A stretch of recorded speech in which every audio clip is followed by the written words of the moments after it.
Hello students, today we are going to learn about the immunity. This is the third chapter of your biotechnology syllabus. Types of immunity, humoral immunity and cellular immunity. Now these are the various terms you have to learn the definitions. Immunity, innate immunity, acquired immunity, active immunity, passive immunity, humoral immunity, that is nothing but the antibody mediated immune system, and cell mediated immunity, or it is also known as T cell immunity. The basics about all this and the detail we are going to learn next. The immunity. If we define the immunity, immunity is defined as the resistance exhibited by the host against harmful foreign material and towards injury caused by microorganisms like bacteria, virus, or their products. What is immunity? Immunity is resistance from our body to exhibit against the harmful foreign material. The foreign material, anything, any other organism or any material which come or introduced in our body, and our body have a resistance power, so that is known as immunity. It protects us from disease, so it is also called disease resistance. Means the immunity helps us to fight against any disease. So another name of the immunity is disease resistance. The lack of immunity is called as susceptibility. Some person is more susceptible to the disease. So that we can say, in our term we can say that he or she has less immunity. Okay, so it is also known as susceptibility. Immunity is done by immune system, which is a complex network of specialized cell products or tissue and molecule, and their interaction with other which interact during the pathologic development of organism. Pathogenic development of organism means when any organism outside from our body, like bacteria, virus, any fungi, which develop the pathogenic any symptoms in our body. So our body have a complex system which is made up of various cells, cell products, tissue and molecules. They interact together to activate the immune system. The organs which are involved in the immune system are lymphoid organs such as bone marrow, thymus and spleen. Immune comprises of different following activities: defense against invading pathogens like virus, bacteria. Pathogens means which have a tendency to cause disease in our body. Removal of worn out cell like old RRCs and tissue debris, for example, from injury or disease. Inappropriate response like allergies, autoimmune disease, etc. Identification and destruction of abnormal or mutant cells. Rejection of foreign cells. So these all are the work of immune system. Now immunity is various types of immunity. Basically there are two types: innate immunity, means which we get from our birth, and acquired immunity, which we are acquiring throughout our life. Innate immunity is also known as natural, inborn or native immunity. It is resistance to infection that an individual possesses by virtue of genetic and constitutional makeup. Means by born, due to our gene we have some immunity, so that is known as innate immunity. It consists of mechanisms which exist before infection and are capable of rapid response to microbes. Everyone is born with natural immunity, which is a type of general protection. Innate immunity serves as the first line of defense in preventing disease from entering the body through external barrier of the body like the skin and mucous membrane. If this outer defensive wall is broken, then the skin attempts to heal the break quickly and special immune cell on the skin will attack invading germ. It consists of 4 types of defense barrier: anatomical barrier, phagocytic barrier, blood proteins and cytokine. The various example of this type of barrier and its mechanism are given now. Anatomical barrier, the example are skin or mucous membrane. The mechanism are mechanical barrier which will retard entry of microbes. Acidic environment will retard growth of microbes. Mucous membrane, mucus entraps the foreign microorganism. Now, physiological barrier, the temperature and low pH. Body temperature and fever response inhibit the growth of some pathogen. Acidic pH of stomach, that is pH 2, will kill most ingested microorganisms. That's why whatever you take orally, there is no much harm compared to the intravenous, okay, or any other route. Why? Because whatever you take orally, it will kill through the environment, acidic environment of the stomach. And even fever, any fever, that is also against that pathogen. Phagocytic barrier, neutrophils, macrophage and natural killer NK cell ingest and destroy microbes by endocytosis and phagocytosis. Inflammatory barrier, the tissue damage and infection will induce leakage of vascular fluid containing serum protein which has antibacterial activity.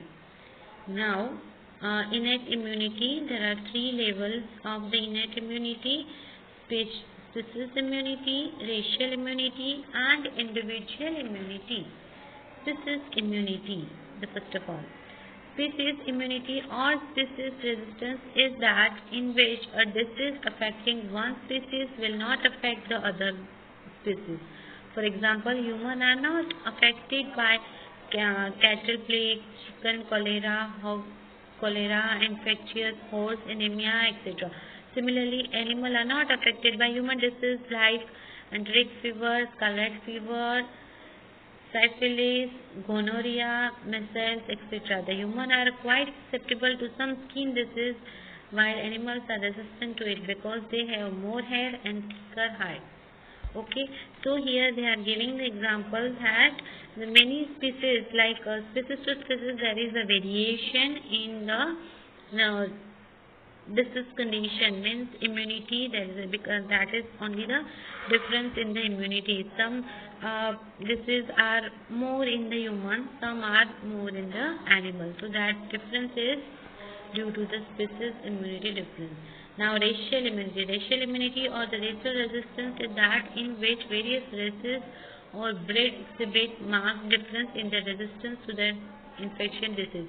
For example, black African are resistant to malaria while other human races are not resistant to malaria. Similarly, Negroid species in USA is more prone to tuberculosis than the Caucasian species.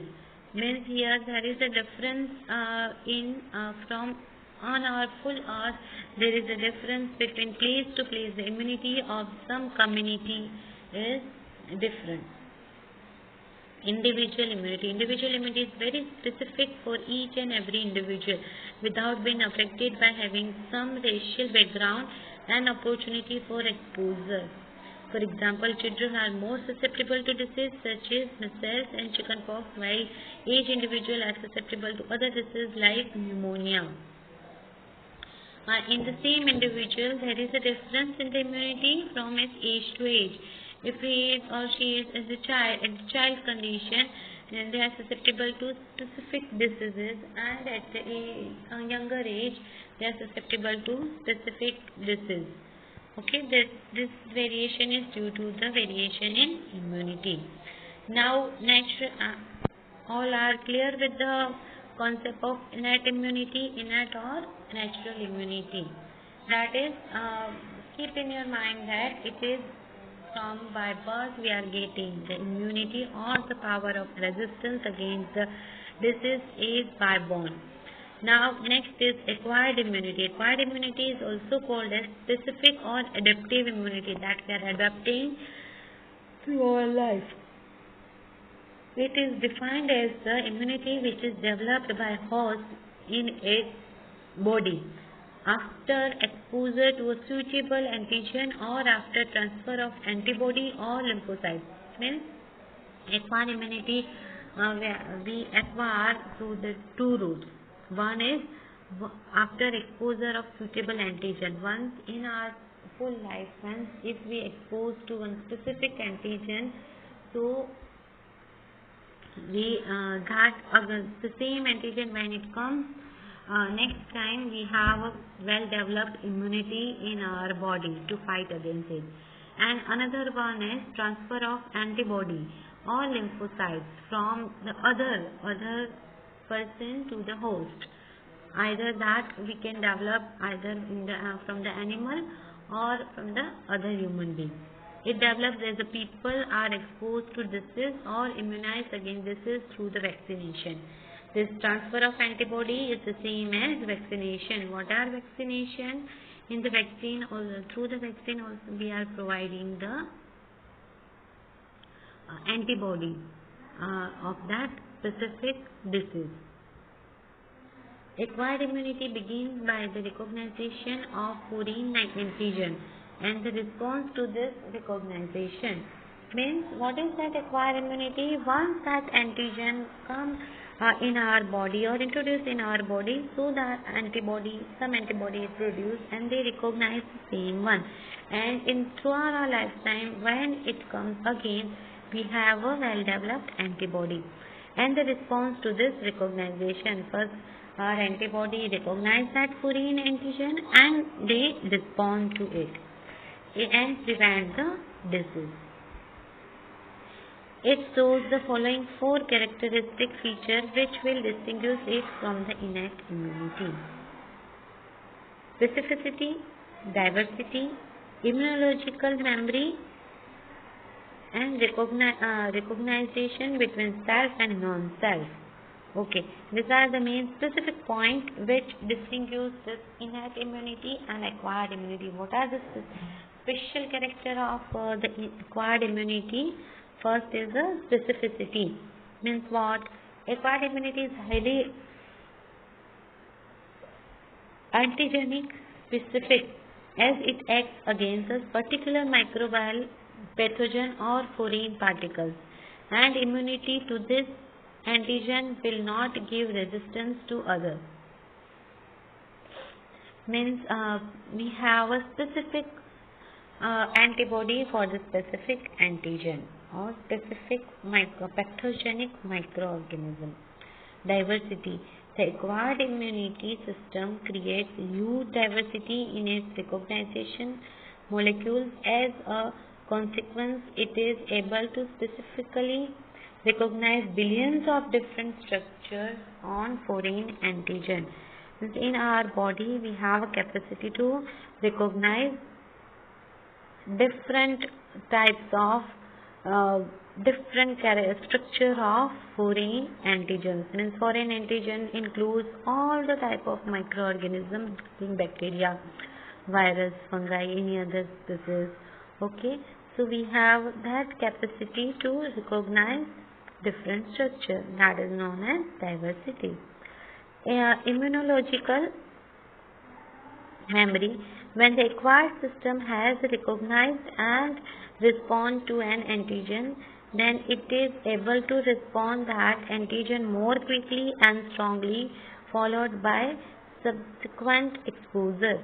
This happens due to the constitution of immunology memory, which makes the basis for long-term immunity in the body of the host.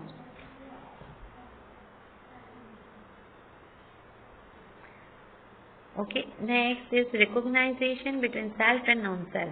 The immunity system always recognize self and non-self antigen, respond only to the non-self antigen. Means whatever comes in our body, whatever is there in our body, that is self, and whatever comes from the outside, that is non-self. So our body immune system have capacity to recognize that this is from outside, and they have capacity to fight against it. The ability to recognize self-antigen from non-self antigen is critical for normal functioning of the immune system.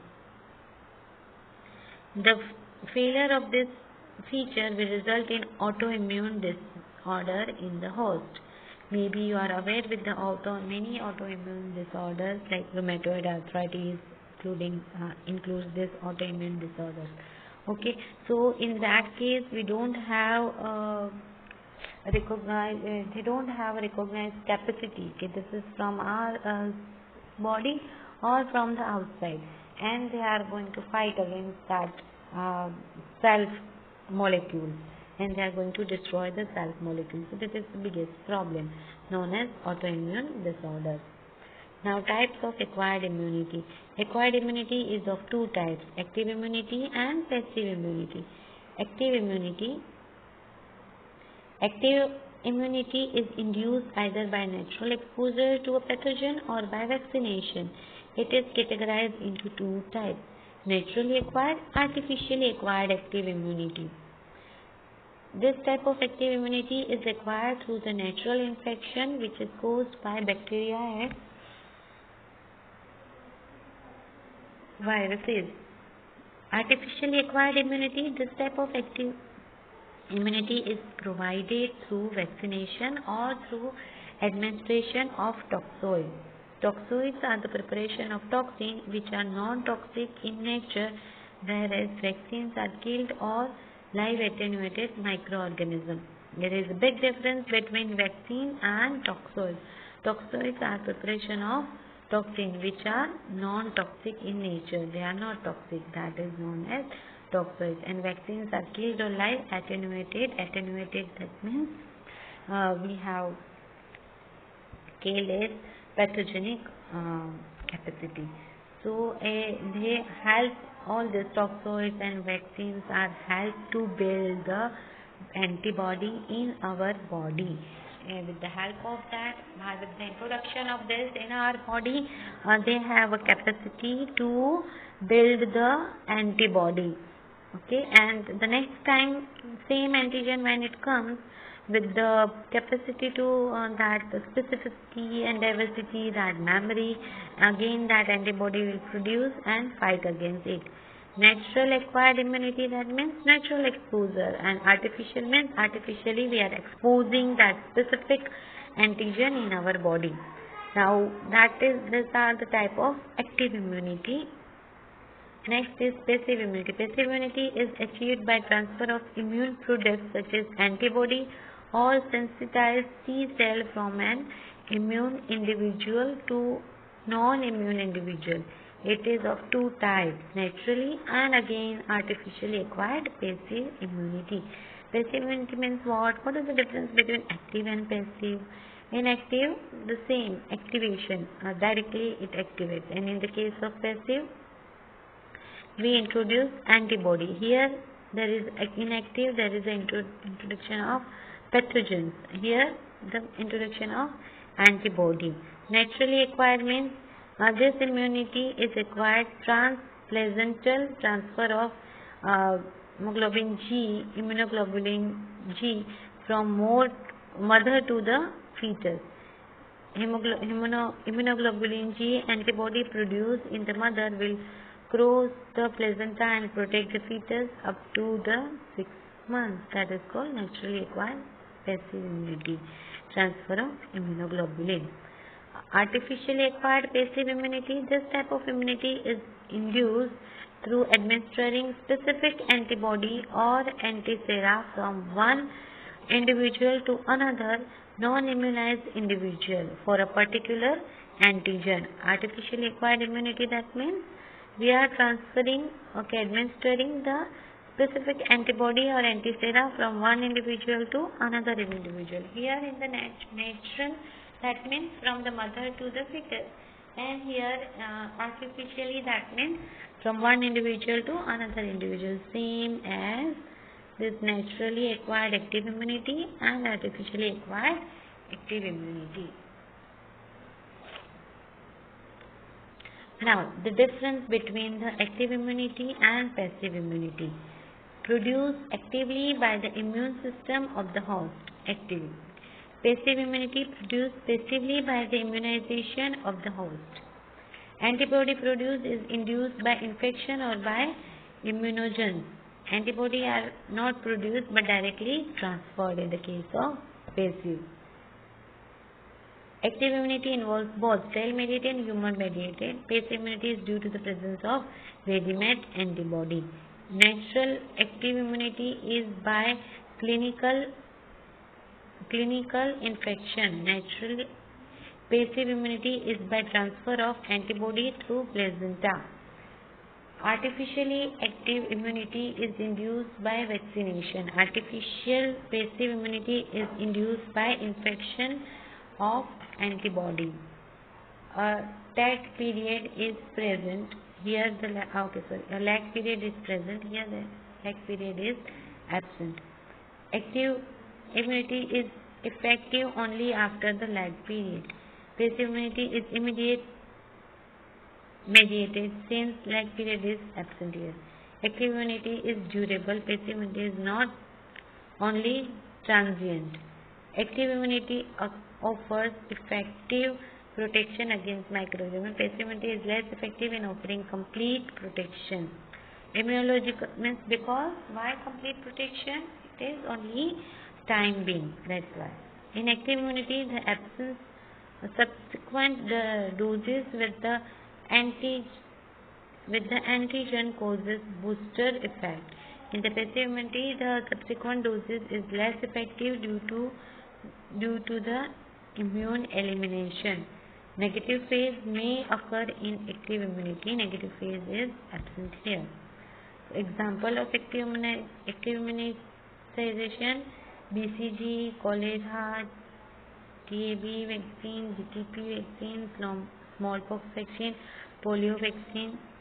Here the example of passive immunity is diphtheria, antitoxin, botulinum antitoxin, immunoglobulin injection, tetanus antitoxin. That's all for here.